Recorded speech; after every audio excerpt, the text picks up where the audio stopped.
Hey everybody, it is Jillian.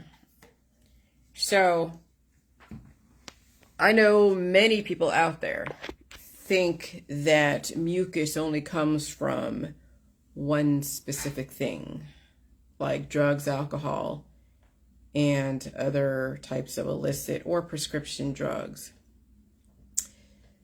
Well, yeah. If somebody is doing drugs, alcohol, illicit, prescription drugs, over-the-counter drugs, they'll develop mucus because the body is developing a defense against those different carcinogens. Okay, so there is the direct approach of developing mucus when someone actually is practicing smoking pot, when someone is actually practicing doing prescription drugs, when someone is actually practicing doing illicit drugs and or alcohol or anything else. Even smoking a cigarette, you can develop mucus. But there's also another point of where someone develops mucus because they're around people who are doing prescription drugs, who are doing antibiotic therapies, who are doing herbal remedies, illicit drugs, cannabis. They're around people who are using all the therapies. So that's two. And then there's a third way where you have your environment of specific microbes coming from animals that your body has to adapt to. And so you'll build up some defenses, a few B-cell memories to remember that you must adapt to that specific animal that's new in your environment. And so you'll develop mucus from it, and then you won't develop any more mucus from it because now you have a B-cell memory. And so animals develop mucus. Animals have been programmed through the T cells, B cells. So they also develop mucus. They cough, they sneeze, they release mucus at the back end. And so when they're exposed to you as a human who has taken therapies or have given your animals therapies, medication, or other things, they're going to have to build up defense systems against you and vice versa. You both are developing an assimilation to each other. So I understand the perception out there, and I am speaking to a Daryl Staples out there, okay, because he's chosen to email me because he doesn't understand that mucus doesn't come from cannabis. Mucus doesn't just come from specific things that are illicit. And I understand what kind of picture Daryl Staples wants to paint. He listens to Jeff Holiday. Jeff Holiday is trying to save the world from, I don't know what, from salt. But both gentlemen do not understand how mucus gets developed. You realize that when I'm around, people that are out there in the public who are practicing all of their therapies, all of their different herbal remedies, all of their different oncological practices, they are producing things that are weaponized against my environment. And I have to release them. Yes, I have mucus. Absolutely. If I didn't have mucus, it means I'm cured. And when you're cured, you end up dead at some point because you're not releasing that stuff that you're exposed to. You're keeping that stuff inside, of which then justifies, which then I understand why then Daryl Staples is very angry. I understand then why Jeff Holiday is very angry. Because of all those B cells and T cells are holding inside because of all the therapies and everything that they're doing to stop the mucus, to stop the release. And so they're being cannibalized from the inside by all the different T cell, B cells that they refuse to release. They think mucus is the enemy. It can be the enemy if you don't know how to release it and then know how to assimilate to somebody else's mucus. And when I'm hit by so many people's different therapies out there in the public, absolutely my body will require a defense against it. And it will happen overnight. And then when I go on to Facebook Live in the morning, I am coughing up loogies. Absolutely. Being sick in this environment means that you're adapting to this environment. Being sick with mucus means that your body is finally able to realize its potential as far as releasing and then also taking on information. The whole system of the medical holistics industry is so backwards that they have stopped up your ability to release here. They have stopped up your ability to release down there. And people are so full of shit, and they're so full of B cells and T cells that are sending off funky ass messages. And then they wonder why they have Alzheimer's, dementia, and anger in their family, why they have obesity and or emaciation, why they cannot evolve to new information, why they have to go take every single therapy, the newest on the market. You wonder why, and this is the reason why. Because they have mischaracterized mucus. Mucus is a good thing, so you know that your body's releasing, and mucus can also be a biohazard to somebody else, that they have to then go and develop a defense against it. And they have to mucus, or they're not mucusing, but they're taking on the information and it's replicating and commandeering their immune system, causing then who knows what will happen down the road. Aging process, cancer, disease, and chronic illness. And so poor Daryl just can't seem to figure it out in his mind or wrap his mind around the fact that, yes, when you are taking in other people's programming and you're not releasing it because you think mucus is the devil, you mucusing out is the devil, then you're going to age. You're going to have cancer, disease, chronic illness, dementia, Alzheimer's, and all the neurological situations. And so he wants to go and say, oh, you're doing pot, Jillian, you're smoking pot. I told you what I've done. I smoke cigarettes every so often. And that helps me listen. When I listen to my videos, I smoke cigarette. You know why? Because it really gets things going. And then my body releases it. I don't usually, if I sneeze and get all mucusy up, then I'll stop it, right? But I don't get that. I get a little bit of a rush and then it releases and I'm fine. Just like drinking coffee or anything caffeinated, it's all kind of just hormonal play, and I know how to work it out, and it's not carcinogenic against me, but somebody else it might be. But here's the thing. And so people will make accusations. They're like, oh, you smoke pot, Jillian, you do this. No, I actually don't. Now, if I go into a party and I happen to partake, for that little moment, but I probably won't. It just depends. Maybe in a party. But even then, I don't go to many parties. I'm not trying to smoke pot all the time. But I get exposed to the wind out there. The wind carries so many different things. And if you're not releasing on some level, then you're holding it in. And that when you hold that stuff in, it turns into cancer, disease, chronic illness, illness, autoimmune disorders, and all of that. And so your barometer is your ability to release at a maximum level without taking away substance, without losing your intelligence. And so the anger that I receive from people out there who don't understand it, because they're full of shit. Literally, they are full of shit. Literally, they have held on to those B cells and T cells from all of their antibiotic practices in the medical holistic system, in the energy healing world. And they've developed a bioweapon in their body that's against them. And then they release it into the community. And then when they get sick because somebody else gave back what they just converted and they converted to their stuff and they give it back to you, then you're blaming them for causing your cancer, disease, chronic illness, autoimmune disorders, or saying that, oh, you got me sick or whatever. And so it is kind of ironic, the anger that is out there. Well, yeah. Because you haven't realized your own lines of defense. You've demonized mucus where you don't even want to release it. So now people have so many conflicting microbes in their gut. And then and then they want to say, well, Jillian, your dog doesn't look happy. You look like you're aging. You're staying home all the time watching Netflix and purging and sleeping. Absolutely. We're in a new simulation. We're in a pan-fucking-demic. This COVID-19 is insane, though Daryl Staples totally denies that it even exists or says that you don't have any proof you had it. Everybody has COVID. How it actually manifests is going to be different for everybody. If I want to get a test, I could get a test, but what's the point? What am I testing for and why? There's no reason to test for it. You have it. If you develop an infection from it, it means you're releasing those things. And yeah, it's changing your immune system. It's changing a lot of things in your body. But some people don't develop an infection from it or even test for it, so they don't even know it.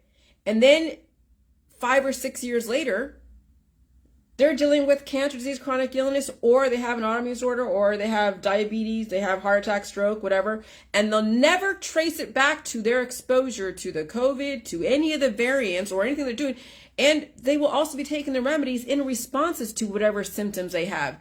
And so then this is where people have the disconnect that these viruses are what has caused the cancer, disease, and chronic illness, autoimmune disorders, and all the aging process. And how you respond to the symptoms is also what contributes to the aging process and the cancer and all the disease. And so I know exactly every single time I get exposed to a crazy variant because my body feels it. It's building a defense against it. It's called mucus, and it's being released. And I'm not out there in the public. But see, when people's realities are based upon how they've atrophied their first and second lines of defense, they won't understand this. But I want to make sure that I set the record straight for Daryl Staples, for Jeff Holiday, and I'm saying Jeff Holiday's name this time, because I understand where he's coming from. He doesn't want to feel pain. He doesn't want to feel all these issues. But you're going to feel them at some point, Jeff Holiday. Daryl Staples, you're going to feel your predispositions. And maybe you don't want to link it back to the COVID or any of the therapies you were under, but they will influence the decline process. They will work against you later on, even though you don't make the connection today, that if you don't deal with the mucus and let it come out and let it express itself and you feel the pain of everything, the inflammation, if you don't deal with it today, Jeff Holiday, Daryl Staples, it will deal with you later. And it's called Alzheimer's. It's called dementia. It's called cancer. It's called disease, chronic illness, autoimmune disorders. It's called death. But nobody wants to talk about that. Nobody wants to even see the connection that viruses can be a good thing when your defenses are at the balance level and you're eating food that hasn't been weaponized against you, meaning that you aren't taking on programming of other people's oncological practices that have used the food supply as a remedy or used the herbs and the plants as a remedy, as an antibiotic against your DNA. That's the other side of it that Jeff Holiday and Daryl Staples does not understand.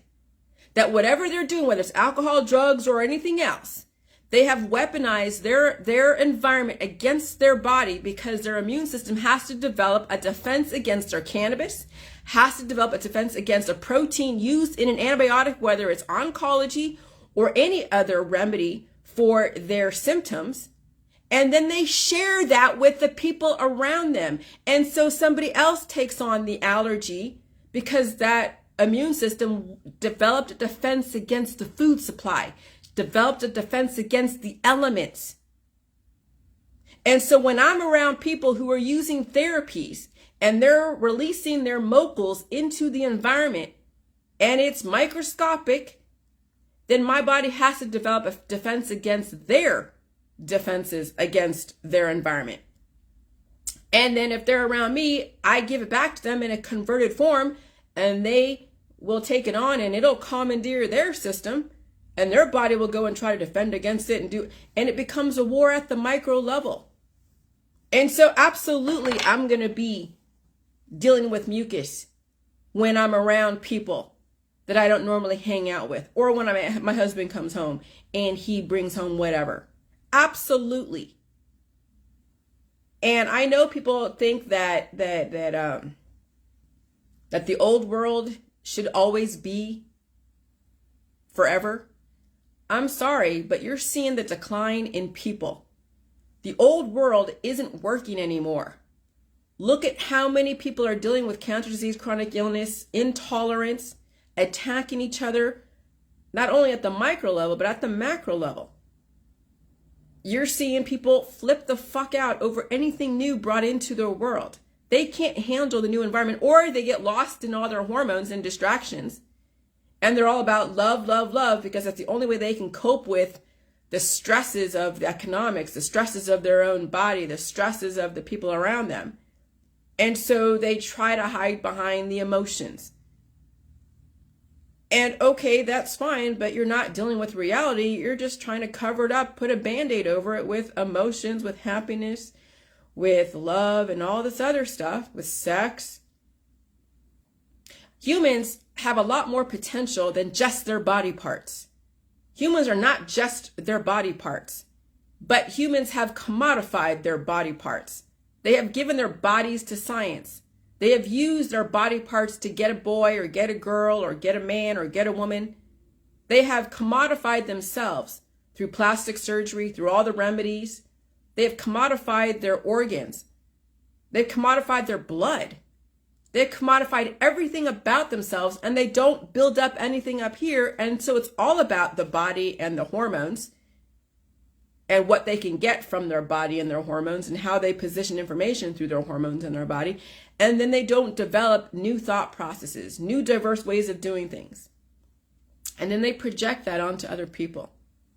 And so when someone introduces something new and says, oh, I can get Sugar to look better than she looks today. She doesn't look happy. She looks so skinny. Well, yeah, I already know she looks skinny. She had to go through the fucking COVID, all this shit. But if I were to give her to you, Daryl, you would abuse her. Because when people get animals like pit bulls and they think that they can turn her into something that looks like, you know, those ones that are on the internet that are all beefed out and everything, you know how much kinetic energy you have to get a dog to do that?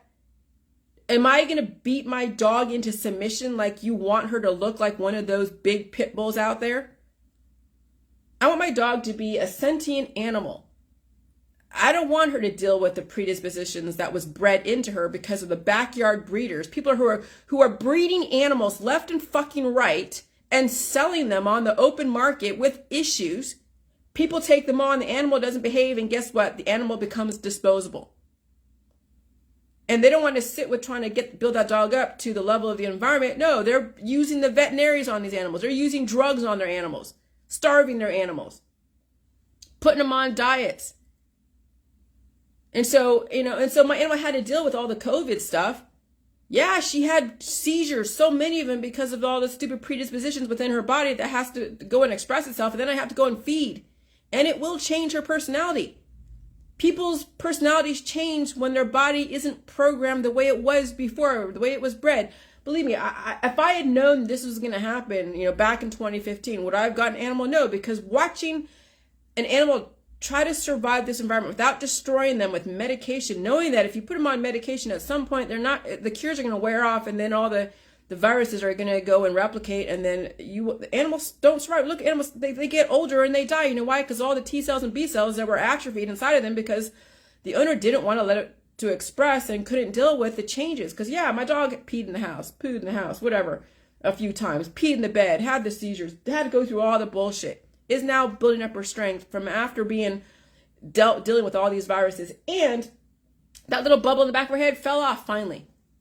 And now I'm just building up her appetite and getting her back into the groove. But she has to repair from all the damage of being bred by all of these people out there who are looking to make money off these animals. And these animals have so many predispositions bred into them. And then when you want them to actually live and survive an aggressive environment, you got to go through the fucking pain. Believe me, I don't like watching it. I hate dealing with it because it's a lot. But I have a commitment to my dog to keep her alive, but I'm not going to put her on medication because that won't last long in this environment, because breakthrough infection will kill an animal faster who's on massive amounts of medication. How many people are out there are undergoing right now therapies because the amount of how aggressive this environment is, and every therapy they take takes years off their life. My animal is smaller than me. If I were to put her on medical therapy, she wouldn't last long in this environment because the amount of predispositions that were bred into her because of all the backyard breeders out there. So I took on an animal from the ASPCA, and I have a commitment to her. I even put out there that she's going to live indefinitely, which means I bought a lifetime license for her. I am finding different ways to get food into her because, her personality has changed. And so food used to be exciting, but then through all these different viral, the virus is influencing, because she had to go through the hip dysplasia portion of it. She had to go through the seizures, or else one seizure would kick her ass if I were to put it at bay and have it replicate and become more of a monster later on. She had skin issues. She had fur issues. Now her fur is beautiful. Her skin is beautiful. Yes, I know she'll get like infection. Not so much infection, but she'll have some yeast come out, but it wasn't like an infection. It was just coming out of her ears. So she had trouble hearing for a minute. And then I dug out all that stuff and I keep checking, and it's under control. It's not easy dealing with this aggressive environment, but people do not acknowledge how aggressive this virus is. And it's changing people's DNA. It's actually shortening their lifespan because the way they respond to it. And when you're eating, you're not necessarily maximizing the food supply because you're around so many people who have taken therapies against the food supply. They're using therapies with the food supply against their DNA. The body develops a resistance against the food because of what you have breathed in from somebody else's therapies. And so people are eating food and it's doing nothing for them. Because look, people are eating and they're not staying alive indefinitely. Because of the therapies market. When they're saying they're using bee venom for oncological stuff for breast cancer, now you're making enemies out of the bees. Because as soon as someone breathes in someone who's under that therapy, breathes somebody's mucus that's under that therapy, now they're getting a microbe that is weaponized against the bees. And so then when your body gets exposed to bees or gets stung with a bee and you have those little microbes that are replicating, causing an allergy, now you have a bee allergy. Now you're allergic to bees. Now when you get stung by a bee and you hold that little microbe in that was weaponized against a person's DNA, and then it's being put out there in the environment for someone else to take on, it's like an immunity. When someone's immunized against the bees because they used it against themselves of using oncology, then now you've immunized someone and now they have a weapon against, a bee. And then when they get exposed to a bee, they're going to have bee allergies. And it gets passed down through generation. And that's why people have bee allergies, food allergies, environmental allergies. You're seeing now cannabis allergies. And so, yeah, the therapies market is not necessarily a good thing. And so I've been trying to undo everything that someone did to my dog before I even got her. I'm trying to undo everything people did to me through all the therapies market. Okay, I'm trying to undo everything that the system ever done to the world. And people who are under the influence will not get it. But I'm going to speak to Daryl and both Jeff Holiday and Daryl. You're holding the B cells and T cells in. So just because you're not mucusing doesn't mean it's not working against you. The reason why I mucus out, I don't want to deal with cancer or dementia or aging later on. And if you think I'm aging, that's fine. Everyone's entitled to their opinion of how I look. Everyone's entitled to their opinion of how I am, my lifestyle. I love watching Netflix. I like going to sleep when I need to. I like eating and binging on food if I have to because of a new virus. Abso-fucking-lutely. I'm not into starvation or fitting into a society that has followed each other over the fucking cliff. Do I care if people like me? Not necessarily. I don't have to be liked in this world. I don't even have to be respected. Just leave me the fuck alone. I'll leave you the fuck alone. But you don't leave me alone. So, you not liking me is not exactly speaking, with alignment, because if you don't like someone, you don't fucking try to go and get in contact with them. If I don't like someone, am I going on someone's page and saying, hey, I don't agree with you, or hey, I like you? If I don't like someone, I leave them the hell alone because I have no reason to interact with them. So, do I give a fuck if people like me? No. Okay? I won't bug you. You won't bug me. Respect me if my husband's involved somewhere. That's about it. I give everybody the benefit of the doubt. I really respect everyone. I don't not like people, but some people are a bit more influential than I want them to be in my life. And so, I had to set boundaries. Doesn't mean I don't like them. I think they all have the potential to be awesome if they just figure out boundaries. But people out there don't have boundaries. Fuck, Daryl Staples doesn't have boundaries. Jeff Holiday has more boundaries than Daryl Staples does. Jeff Holiday leaves it on his YouTube. He doesn't go and stalk me. I don't stalk him. I could care less what he does. He can definitely care more about what I do. But this is the first time I actually addressed, Jeff Holiday. But I figured I would, since Daryl is his avid follower, I said, Daryl, you are showing your cards when you're following someone as abusive and is so like into the hunting of humans like Jeff is. Like, holy shit. People didn't know Jeff existed until he started talking about people and started using them as props for his YouTube channel. I understand the marketing side of it, but Jesus. But whatever. And so anyways, yeah, being liked in the society is not necessarily a badge of honor. If you're liked in the society and you're about popularity, then you'll compromise your ethics and your morals to stay in the game.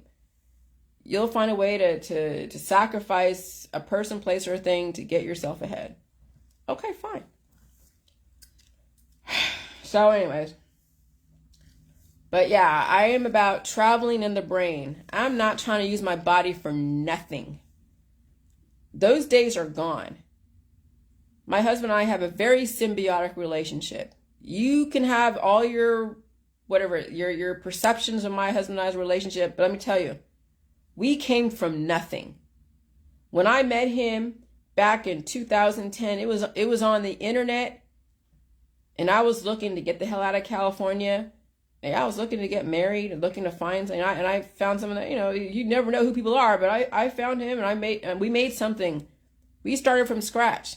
I could tell, since I'm a telemarketer, not anymore, but I can tell people's voices about what they're going to be like. You still don't know 100%, but my husband he thinks before he speaks. He's a deep voice, thinks before he speaks.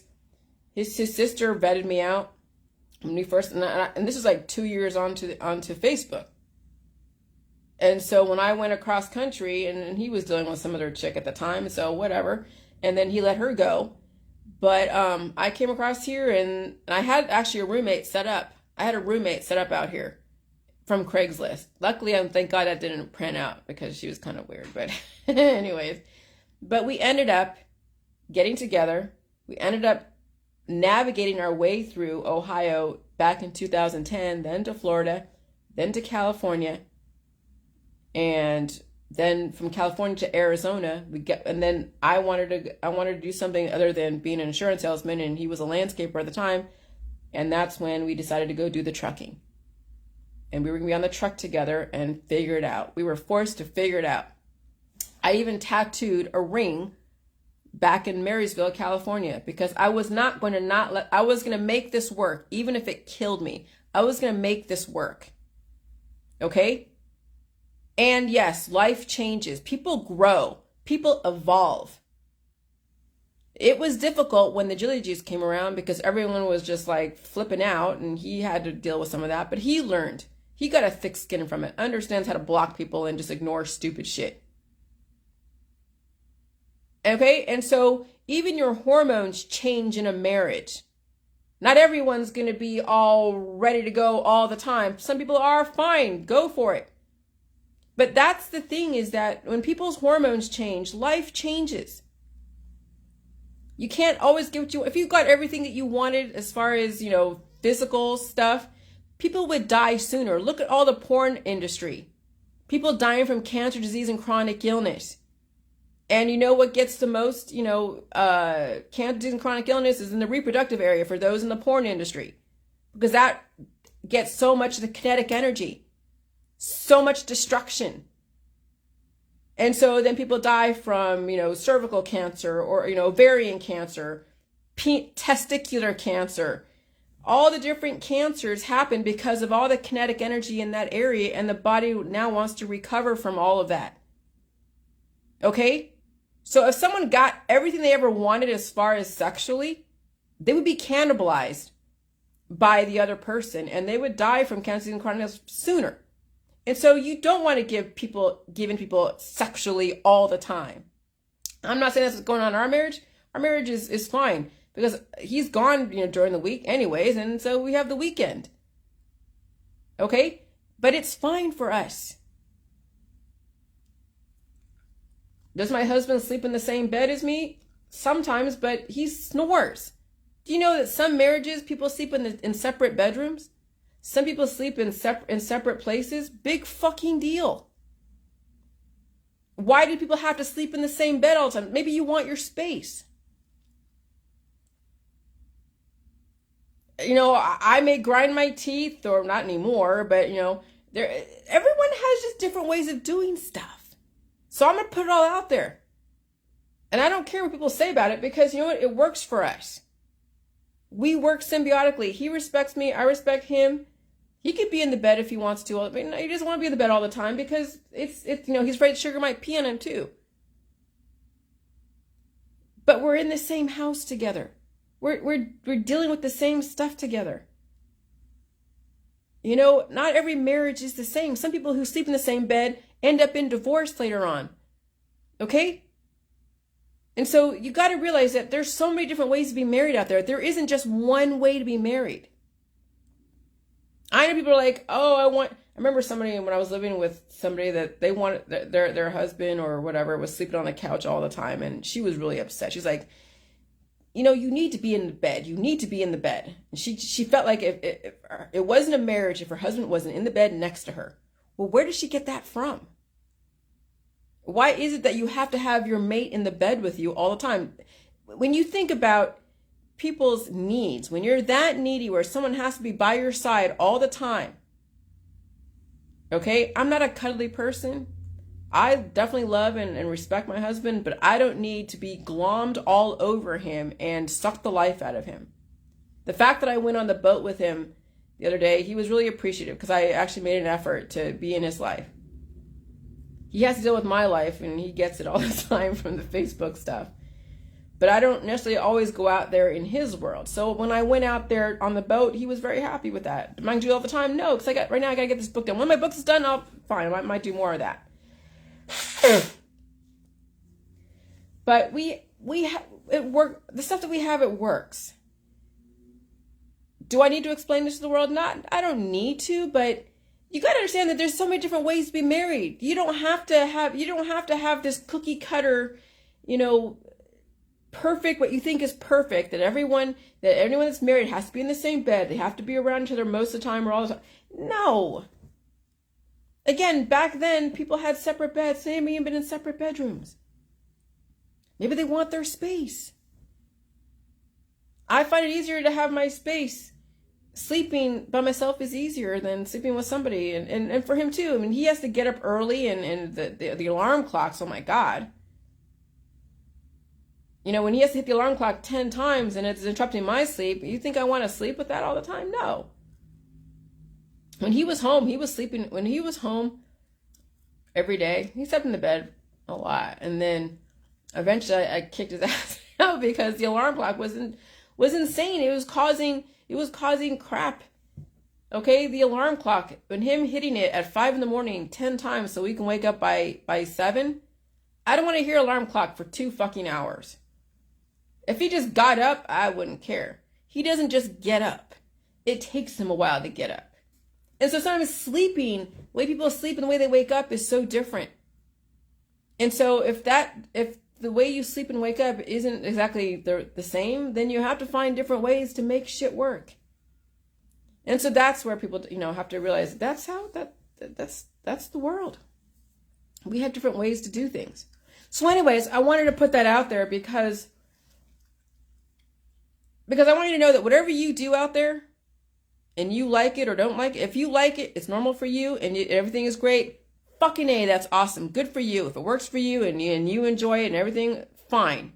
When it doesn't work for you, and you're not pretending, you're not hiding behind drugs, alcohol, and other shit, when it doesn't work for you, and it's getting in the way of your life, getting in the way of your dreams, getting in the way of your intellect, getting in the way of whatever, then you have to make a major shift.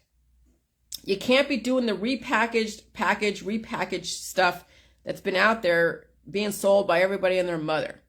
You seriously have to do a biochemical shift, because even that next cure or that next strain of pot may not do the trick.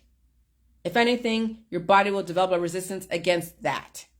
And so at some point, you're going to have to face the demons, whatever they are. And if it means you have to change the way you do things, like on a biochemical basis or a physical behavioral basis, then do that.